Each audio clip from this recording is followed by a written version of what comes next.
जी हाँ, नमस्कार दोस्तों, ज्ञान अकेडमी में आपका स्वागत है। आज हम बात करने वाले हैं एक और नए मॉडल पेपर की, ताकि आपके एग्ज़ाम की बेहतर तैयारी हो जाए। तो सबसे पहले हम हिस्ट्री के क्वेश्चन देखेंगे, इतिहास के क्वेश्चन। उसके बाद में हम देखने वाले हैं पॉलिटी के क्वेश्चन। फिर हम ज्योग्राफी के कुछ क्वेश्चन को देखेंगे और फिर हम गणित और रीजनिंग की बात करेंगे। तो इस टाइप से हम क्वेश्चन को देखने वाले हैं। तो चलिए पहले देखते हैं सबसे पहला क्वेश्चन। क्वेश्चन नंबर 1 है, निम्न में से कौन से नेता ने तत्वबोधिनी सभा की स्थापना की थी? तो हमें बताना है कि तत्वबोधिनी सभा की स्थापना किस नेता ने की थी।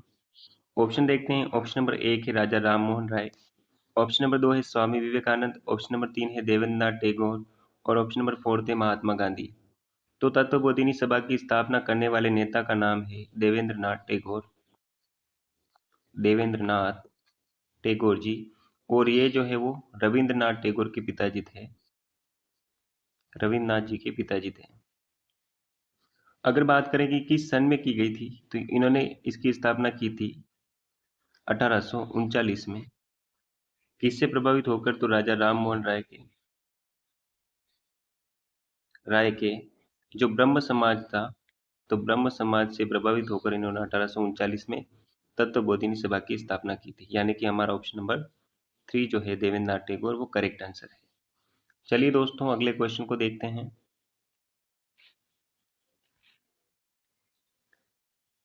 अगला क्वेश्चन है क्वेश्चन नंबर 2। भारत में सती प्रथा पर कानून कब बनाया गया था, वो हमें बताना है। ऑप्शन नंबर 1 है 1829 में। ऑप्शन नंबर 2 है 1855 में। ऑप्शन नंबर 3 है 1828 में। और ऑप्शन नंबर 4 है 1854 में। तो सती प्रथा पर कानून कब बनाया गया था, वो हमें बताना है। तो हमारा करेक्ट आंसर होगा ऑप्शन नंबर 1, यानी कि 1829 में राजा राम मोहन राय के प्रयासों से सती प्रथा पर रोक लगाई गई थी। और उस समय अगर बात करें वायसरॉय की या गवर्नर जनरल, तो वो थे विलियम बेंटिक। तो ये आपको याद रखना है दोस्तों, विलियम बेंटिक का टाइम था उस समय। और किसने सबसे अधिक प्रयास किया था? तो राजा राम मोहन राय ने। अब देखते हैं अगले क्वेश्चन को दोस्तों। अगला क्वेश्चन एक पुस्तक से related. Question number 3, Satyarth Prakash पुस्तक के लेखक कौन है या कौन थे, ऐसा भी क्वेश्चन बन सकता है। तो हमारा ऑप्शन देखते हैं। ऑप्शन नंबर 1 है स्वामी दयानंद सरस्वती। ऑप्शन नंबर 2 है स्वामी विवेकानंद। ऑप्शन नंबर 3 है सुभाष चंद्र बोस। और ऑप्शन नंबर 4 की बात करें तो महात्मा गांधी। तो सत्यार्थ प्रकाश नाम की पुस्तक लिखी थी स्वामी दयानंद सरस्वती ने, यानी कि हमारा जो करेक्ट आंसर होगा वो ऑप्शन नंबर 1 होगा। अगर बात करें स्वामी विवेकानंद की पुस्तकों की, तो कई सारी पुस्तकें हैं, जैसे कि राजयोग, कर्मयोग, ज्ञान योग, भक्ति योग। तो इस तरह से 4-5 पुस्तकें हैं। वैसे तो कई सारी पुस्तकें हैं, लेकिन ये मेन पुस्तकें हैं, तो वो थी स्वामी विवेकानंद की पुस्तकें। ठीक है, चलिए दोस्तों बढ़ते हैं, अगले क्वेश्चंस को देखते हैं। अगला क्वेश्चन भी पुस्तक से रिलेटेड है। पुस्तक से कई सारे क्वेश्चन पूछे जाते हैं। तो देखते हैं question number 4, the great rebellion पुस्तक के लेखक कौन थे? वही हमें बताना है पुस्तक के लेखक के बारे में। ऑप्शन नंबर 1 है अशोक मेहता। ऑप्शन नंबर 2 है दादा भाई नौरोजी। ऑप्शन नंबर 3 है बाल गंगाधर तिलक। ऑप्शन नंबर 4 थे राजा राम मोहन राय।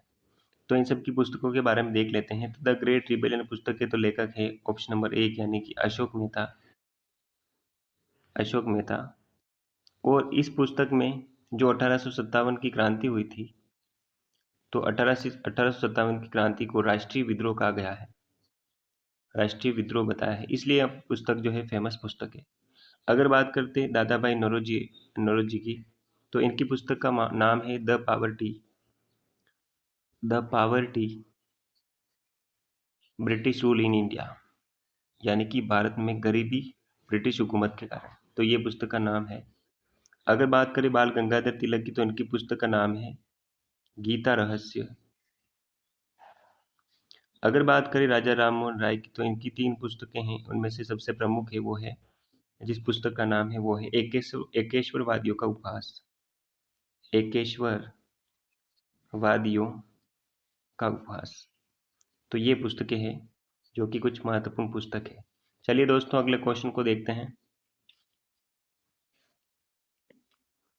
अगला जो हमारा क्वेश्चन है वो भी हिस्ट्री से रिलेटेड है। क्वेश्चन नंबर 6 है कि सिंधु घाटी स्थल कालीबंगा कौन सी नदी के तट पर स्थित है। वो हमें बताना है कि कौन सी नदी के तट पर कालीबंगा स्थित था। ऑप्शन नंबर 1 है लूनी नदी के तट पर। ऑप्शन नंबर 2 है गग्गर नदी के तट पर। ऑप्शन नंबर 3 है परवना नदी के तट पर। और ऑप्शन नंबर 4 है चेनाब के तट पर। तो इन सब की बात करते हैं। लूनी नदी के तट पर स्थित है, उसका नाम है धोलावीरा। गग्गर नदी के तट पर स्थित है कालीबंगा हमारा, यानी कि हमारा इस जो सवाल इसका आंसर होगा ऑप्शन नंबर 2। अगर बात करें परवना नदी के तट पर कौन सा है, तो देमाबाद जो स्थल है, देमाबाद देमाबाद स्थल है महाराष्ट्र में, तो वह जो है वो परवना नदी के तट पर स्थित है। अगर बात करें चेनाब नदी के तट पर कौन सा स्थल है, तो उसका नाम है मांडा।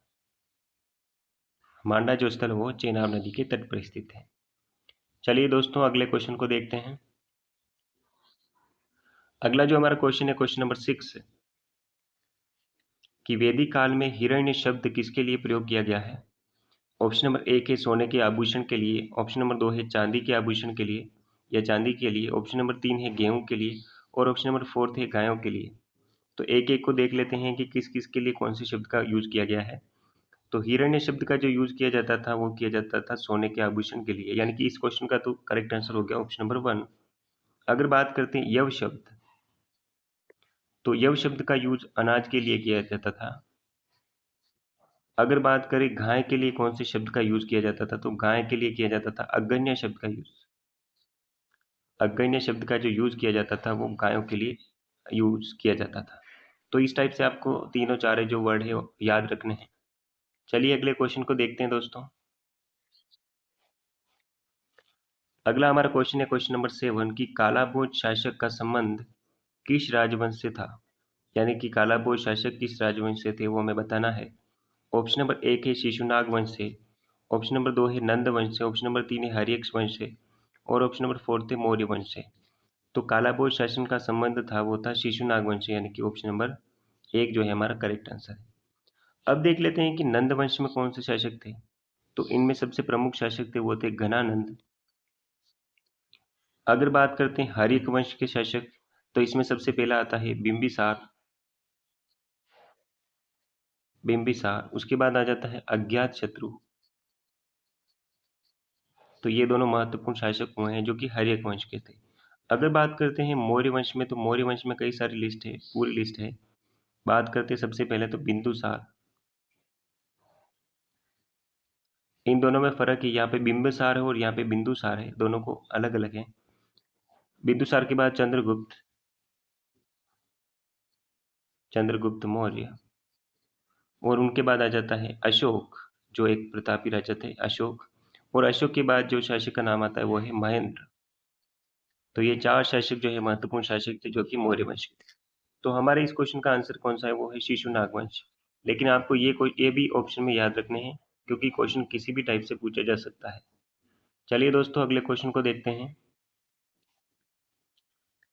अगला क्वेश्चन है क्वेश्चन नंबर 8 कि निम्न में से कौन से ग्रंथ में गौतम बुद्ध के जीवन पर आधारित है। यानी कि कौन सा ग्रंथ गौतम बुद्ध के जीवन पर आधारित है। ऑप्शन देखते हैं। ऑप्शन नंबर 1 है महावस्तु ग्रंथ। ऑप्शन नंबर 2 है दीपवंश। ऑप्शन नंबर 3 है ललित सागर। ऑप्शन नंबर 4 है वो है जातक ग्रंथ। तो एक एक की बात कर लेते हैं कि किस किस ग्रंथ में क्या क्या कहा गया है। तो सबसे पहली बात, इस क्वेश्चन का आंसर है महावस्तु ग्रंथ, यानी कि जो जीवन चरित्र पर आधारित है, यानी कि बुद्ध के जीवन पर आधारित ग्रंथ है, उसका नाम है महावस्तु ग्रंथ। अब देखते हैं कि जो दीपवंश ग्रंथ है उसका संबंध किससे है। तो यह बताता है श्रीलंका के इतिहास के बारे में। श्रीलंका के इतिहास के बारे में बताता है। अगर बात करते हैं ललित सागर ग्रंथ, तो ललित सागर ग्रंथ में बुद्ध को देवी शक्ति के रूप में बताया है। देवी शक्ति बताया गया है गौतम बुद्ध को। अब देखते हैं कि जातक ग्रंथ में कौन सी चीजें हैं। तो जातक ग्रंथ में बुद्ध के जीवन से पूर्व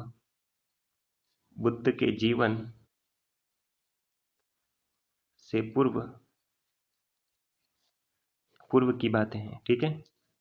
पूर्व की बातों के बारे में बताता है जातक ग्रंथ। आपको चारों के बारे में याद रखना है, क्योंकि क्वेश्चन किसी भी टाइप से पूछा जा सकता है। तो हमारे इस क्वेश्चन का आंसर होगा ऑप्शन नंबर 1 यानी कि महावस्तु ग्रंथ। चलिए दोस्तों अगले क्वेश्चन को देखते हैं।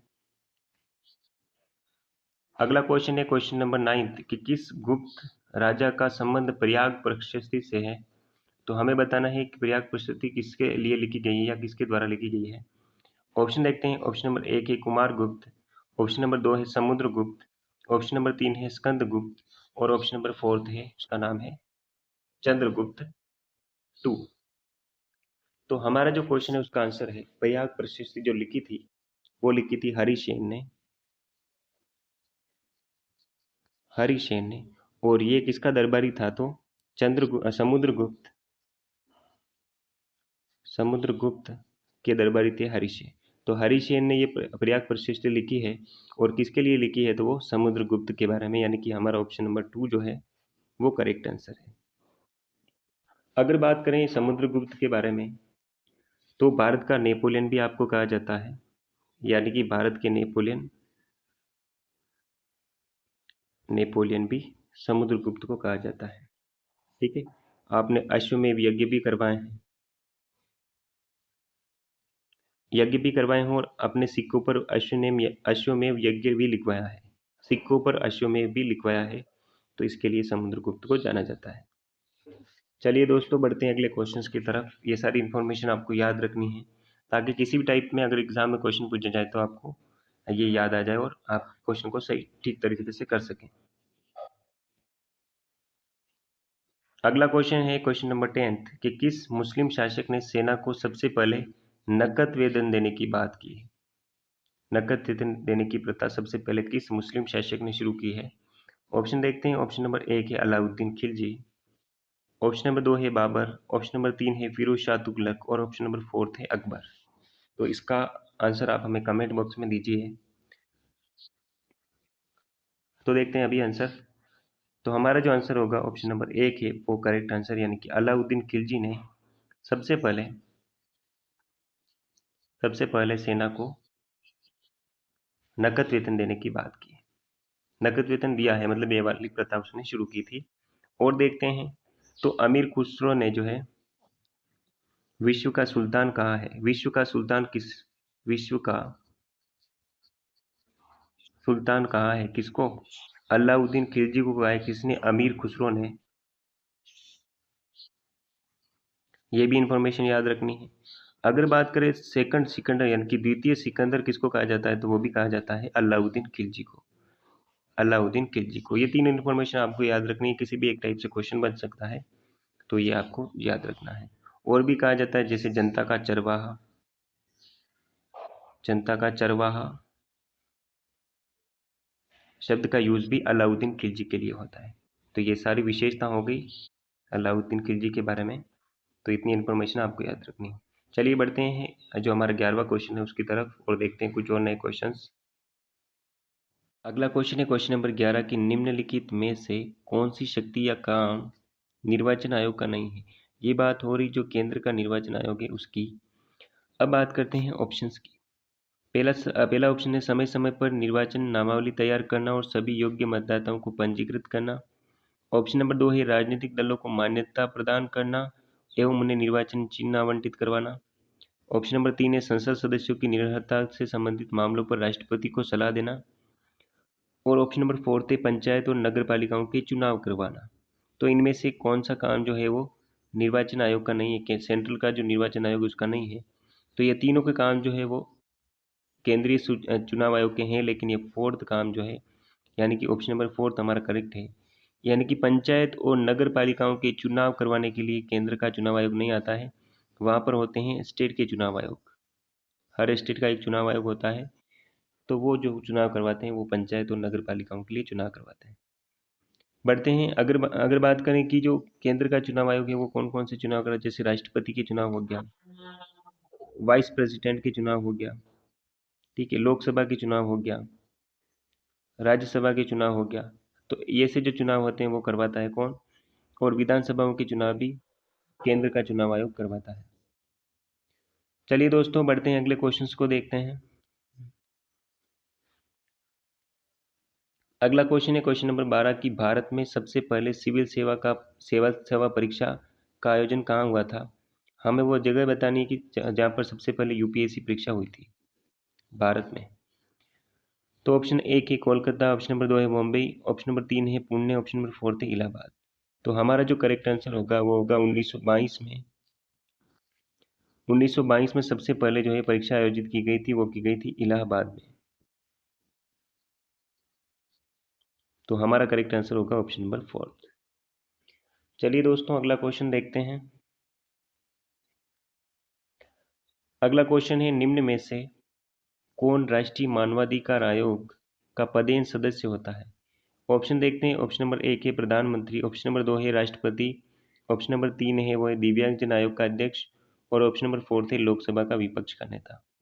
तो हमारा जो करेक्ट आंसर होगा वो होगा ऑप्शन नंबर 3, दिव्यांगजन आयोग का जो अध्यक्ष होता है वो बन जाता है डायरेक्टली। अगर बात करते हैं केंद्रीय मानवाधिकार की, तो एक होता है इसमें अध्यक्ष जो सुप्रीम कोर्ट का न्यायाधीश होना चाहिए। उसके बाद होते हैं 12 सदस्य। 12 में जो 5 सदस्य होते हैं इनका जो चुनाव एक समिति करती है, और जो 7 सदस्य होते हैं वो आयोगों के पदेन अध्यक्ष होते हैं। यानी कि जैसे एसटी आयोग का पदेन अध्यक्ष हो गया तो वो यहाँ पे सदस्य बन जाएगा, एससी आयोग का जो अध्यक्ष हो गया तो वो यहाँ पे सदस्य बन जाएगा। उसी प्रकार से बच्चों के संबंधित जो भी आयोग है उसका अध्यक्ष है वो यहाँ पे सदस्य बन जाएगा, और दिव्यांगजन आयोग का अध्यक्ष भी यहाँ पे सदस्य बन जाता है। इस प्रकार से 7 होते हैं। तो हमारा करेक्ट आंसर होगा ऑप्शन नंबर 3। चलिए दोस्तों अगले क्वेश्चन को देखते हैं। अगला क्वेश्चन है क्वेश्चन नंबर 14, केंद्रीय मानवाधिकार आयोग की स्थापना कब हुई थी। ये हमें बताना है कि केंद्रीय मानवाधिकार आयोग की स्थापना कब हुई थी। ऑप्शन नंबर 1 है 12 अक्टूबर 1993 में, ऑप्शन नंबर 2 है 16 अक्टूबर 1993 में, ऑप्शन नंबर 3 है वो 13 अगस्त 1992 में, और ऑप्शन नंबर 4 थे कि इनमें से कोई नहीं। तो हमारा जो करेक्ट आंसर होगा वो होगा 12 अक्टूबर 1993 में। 12 अक्टूबर 1993 में केंद्रीय मानवाधिकार आयोग बना था। तो इस टाइप से आपको याद रखना है। चलिए दोस्तों अगला क्वेश्चन देखते हैं। अगला क्वेश्चन है क्वेश्चन नंबर 15 की सबसे पहले कौन से राज्य में सूचना आयोग की स्थापना हुई थी। हमें बताना है कि सूचना आयोग की स्थापना सबसे पहले कौन से स्टेट में हुई थी। तो आपको बता दूं कि केंद्र का जो सूचना यानी कि सेंट्रल के सूचना आयोग बनने से पहले ही कुछ राज्यों ने अपने अपने सूचना आयोग बना दिए थे। जिसमें एक नाम आता है मध्य प्रदेश का, एक नाम आता है गोवा का, और एक नाम आता है तमिलनाडु का। तो इन तीनों ने ही जो केंद्र का सूचना आयोग है उससे पहले अपने सूचना आयोग बना लिए थे। अब बात करते हैं कि इनमें भी सबसे पहले किसने बनाया था। तो वो नाम है गोवा, यानी कि ऑप्शन नंबर 1 जो है वो करेक्ट है। यानी कि गोवा ने बनाया था 1997 में ही अपना सूचना आयोग बना लिया था। तो हमारा ऑप्शन नंबर जो फर्स्ट है वो करेक्ट है। चलिए दोस्तों अगले क्वेश्चन को देखते हैं।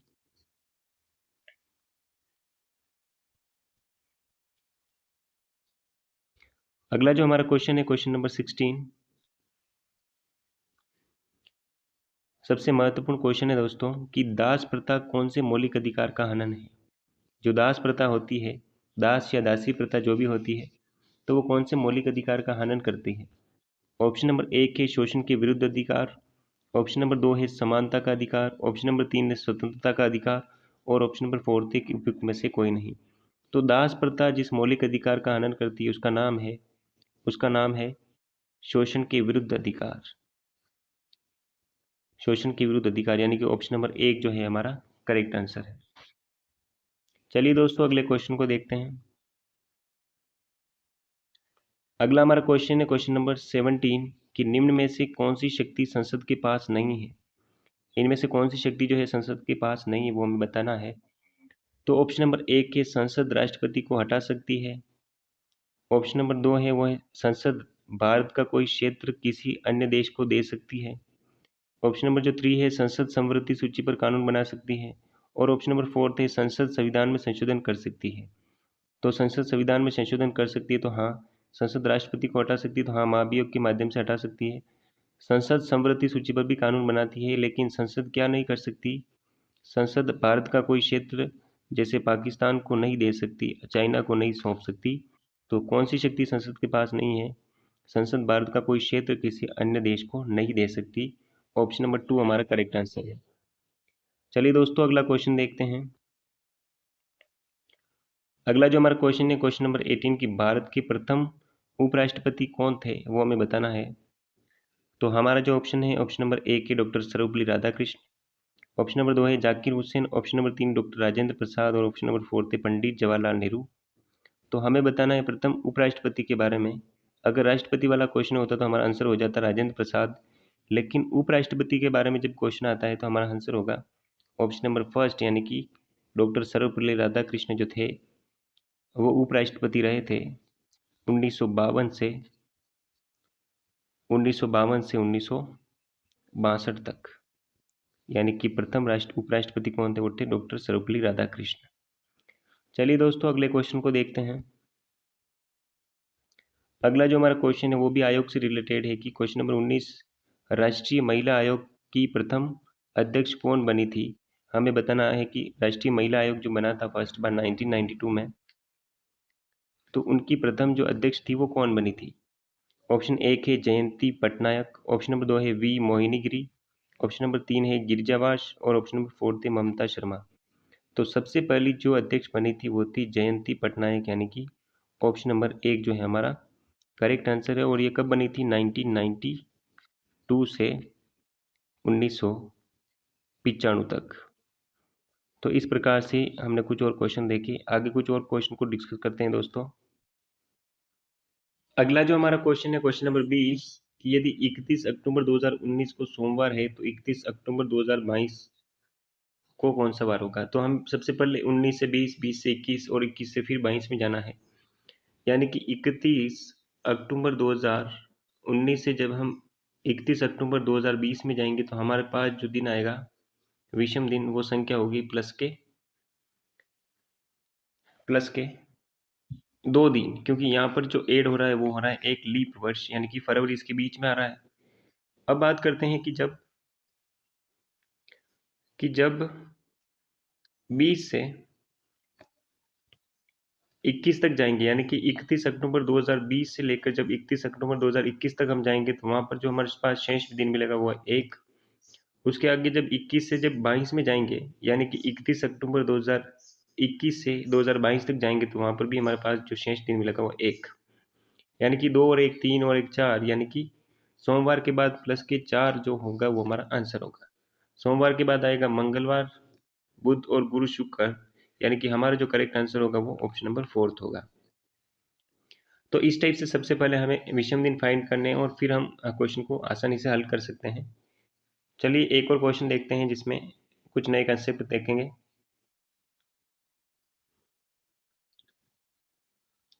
अगला क्वेश्चन है क्वेश्चन नंबर 21, यदि 1 जनवरी 2016 को रविवार है तो 1 मार्च 2017 को कौन सा वार होगा? वही हमें फाइंड करना है विषम दिन, कि जब 1 जनवरी 2016 को रविवार है तो 1 जनवरी 2017 को कौन सा वार होगा? तो क्योंकि इसमें जनवरी और इसमें फरवरी ऐड हो जाएगा, जो 2016 वाली फरवरी है, तो यानी कि प्लस के 2 दिन हमारे पास यहाँ पे ऐड होंगे, यानी कि यहाँ पे लीप वर्ष है। अब हमें बढ़ना है जनवरी के बाद फरवरी, और जनवरी के भी हमारे पास दिन बच रहे हैं वो है 30, प्लस जो फरवरी आएगी आगे वाली वो है 28 दिन की, प्लस और 1 मार्च तक जाना, यानी कि एक दिन ये मार्च वाला, यानी कि 30 में जब आप 7 का भाग दोगे तो आपके पास आंसर आएगा प्लस का 2, 28 में जब भाग दोगे तो प्लस 0 और 1, यानी कि प्लस के 1। तो टोटल विषम दिन होंगे प्लस के 3। तो रविवार के बाद जो विषम दिन आएगा वो आएगा सोमवार, मंगलवार और बुधवार, और बुधवार हमारा ऑप्शन नंबर 3 है, यानी कि ऑप्शन नंबर 3 करेक्ट आंसर है। तो इस टाइप से जो है कैलेंडर वाले क्वेश्चन को किया जाता है लीप जो विषम दिन निकाल करके। चलिए आगे और कुछ क्वेश्चन को समझते हैं। अगला क्वेश्चन है क्वेश्चन नंबर 22, यदि 55 को 2 लिखा जाता है तो 225 को क्या लिखा जाएगा? ये हमारा क्वेश्चन है। तो अगर आप इसका आंसर बता पाते हैं तो आप कमेंट बॉक्स में दे सकते हैं। बाकी देखिए इसको कैसे करते हैं। 55 से हमें निकालना है 2। तो देखिए 55 को मिला करके 2 कैसे आ सकते हैं। जब 55 में अपन 5 का भाग देते हैं तो मेरे पास आंसर आएगा, वो आएगा 11। और जब मैं 11 यानी कि 1 + 1 को जोड़ूँ तो मेरे पास आंसर आएगा वो 2 है। तो इसी टाइप से आप 225 को देखिए। जब 225 में हम भाग देते हैं 5 का तो 5 4 20 और 5 यानी कि हमारा जो आंसर होगा 45। और 45 में यहाँ पर योग करके लिखा है तो यहाँ पर भी हमें योग करवाना है। 5 और 4 होंगे कितने, 9, यानी कि 9 हमारा करेक्ट आंसर होगा, वो ऑप्शन नंबर 2 में है। तो इस टाइप से कुछ कंसेप्ट लगा करके हमें आंसर फाइंड करना होता है। चलिए कुछ और क्वेश्चन देखते हैं। अगला क्वेश्चन है क्वेश्चन नंबर 23 कि निम्न में से कौन सा कथन गलत है। हमें गलत कथन चुनना है कि वो कौन सा है। तो पहले ऑप्शन में देखिए, ये जो 2 है वो है 4 का वर्ग, ये जो 16 है वो जो 4 है वो है 2 का वर्ग, और जो 16 है वो है 4 का वर्ग। इसी प्रकार से दूसरे कथन में देखिए आप, 9 जो है वो 3 का वर्ग है और 36 जो है वो 6 का वर्ग है। उसी प्रकार से आप ऑप्शन नंबर 3 में देखेंगे तो हमारे पास जो 25 है वो 5 का वर्ग है और 7 जो है वो किसी का भी वर्ग नहीं है। और ऑप्शन नंबर 4 में देखते हैं तो 49 जो है वो 7 का वर्ग है और 1 जो है वो 1 का वर्ग है। यानी कि हमारा जो आंसर होगा वो होगा ऑप्शन नंबर 3, क्योंकि यहाँ पे किसी का भी वर्ग नहीं है जो 7 दिया है। तो इस प्रकार से हमारा ऑप्शन नंबर 3 करेक्ट आंसर होगा। ऐसी टाइप से क्वेश्चन पूछे जाते हैं, कुछ ऐसा वर्ड कुछ ऐसी संख्या लिख करके ताकि आप कंफ्यूज हो जाएं। तो हमारा ऑप्शन नंबर 3 जो है करेक्ट आंसर है। चलिए कुछ और नए क्वेश्चन को देखते हैं।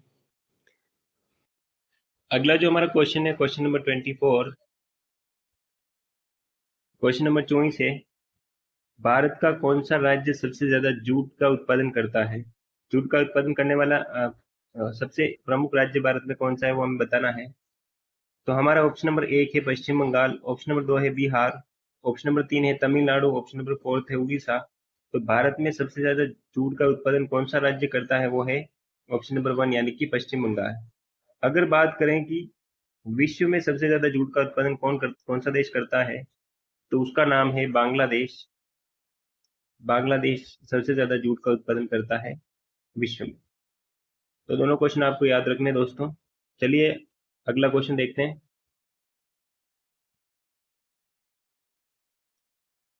अगला क्वेश्चन है क्वेश्चन नंबर 25, वेग का एसआई मात्रक क्या है। एसआई मात्रक हमें बताना है कि वेग का एसआई मात्रक क्या है। ऑप्शन नंबर 1 है मीटर प्रति सेकंड, ऑप्शन नंबर 2 है किलोमीटर प्रति सेकंड, ऑप्शन नंबर 3 है metre into second, option number 4 है जूल। तो जूल जो मात्रक है वो है ऊर्जा का मात्रक। जूल जो मात्रक है वो है ऊर्जा का मात्रक। और अगर बात करेंगे कि वेग का एसआई मात्रक कौन सा है, तो वो है मीटर प्रति सेकंड, यानी कि ऑप्शन नंबर 1 जो है हमारा करेक्ट आंसर है। चलिए अगला क्वेश्चन देखते हैं।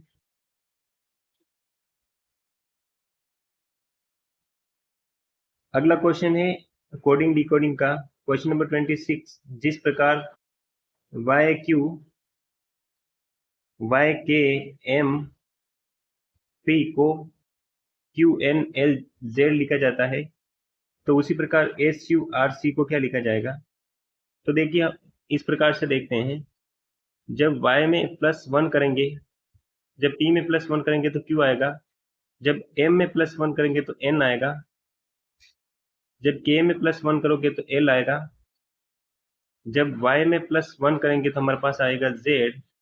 उसी प्रकार से हमें s में c में +1 करना है, यानी कि एस यू आर ओ सी। तो c में जब हम +1 करेंगे तो हमारे पास में आंसर आएगा वो आएगा d। r में +1 करेंगे तो हमारे पास में आंसर आएगा वो आएगा s। u में जब हम +1 करेंगे तो हमारे पास में आएगा u के बाद v। और जब s में हम +1 करेंगे तो हमारे पास में आंसर आएगा s के बाद t।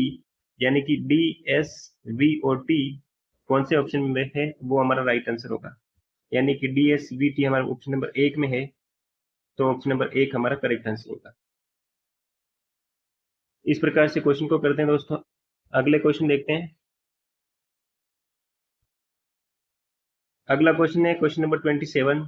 जिस तरह क्यू जेड एन बी को जेड पी डब्ल्यू के लिखा जाता है, तो उसी तरह HLMO को क्या लिखा जाएगा, मतलब कि QGNB से बना है हमारा ZPW और K। उसी प्रकार हमें बनाना है HLM और O से क्या बनने वाला है वो हमें देखना है। तो देखिए, जब आप Q की बात करें तो Q जो है नंबर पे आता है वो है 17 नंबर पे। G की बात करेंगे तो G आता है 7 नंबर पे। N की बात करेंगे तो N आता है 14 नंबर पे, और B की बात करेंगे तो B आता है 2 नंबर पे। तो जब आप Q में, यानी कि जब 17 में आप प्लस 9 ऐड करोगे तो आपके पास Z आएगा, यानी कि Z आता है 26 नंबर पे। इसी प्रकार से जब आप G में 9 ऐड करोगे तो आपके पास आएगा P, और P आता है हमारा 16 नंबर पे। उसी प्रकार से W आता है 23 नंबर पे। K आता है हमारा 11 नंबर पे। तो यानी कि हमें प्लस 9 ऐड करना है, यहाँ पे भी प्लस 9 ऐड होगा और यहाँ पे भी प्लस 9 ऐड होगा। उसी प्रकार से हमें करना है H में प्लस 9 ऐड। तो जब H में प्लस 9 ऐड किया जाएगा तो आएगा 17, और 17 नंबर पे आता है Q। L में जब हम प्लस 9 ऐड करेंगे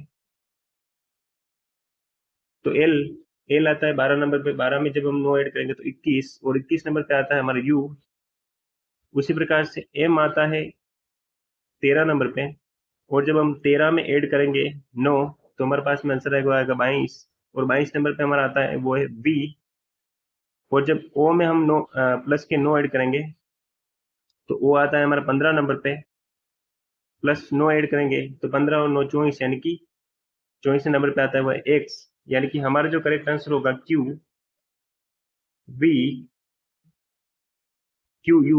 Q के बाद आएगा ये वाला U है, तो QUV, और लास्ट में जो हमने निकाला था X, तो हमारा आंसर होगा QUV और X। तो इस टाइप से आंसर फाइंड किया जाता है।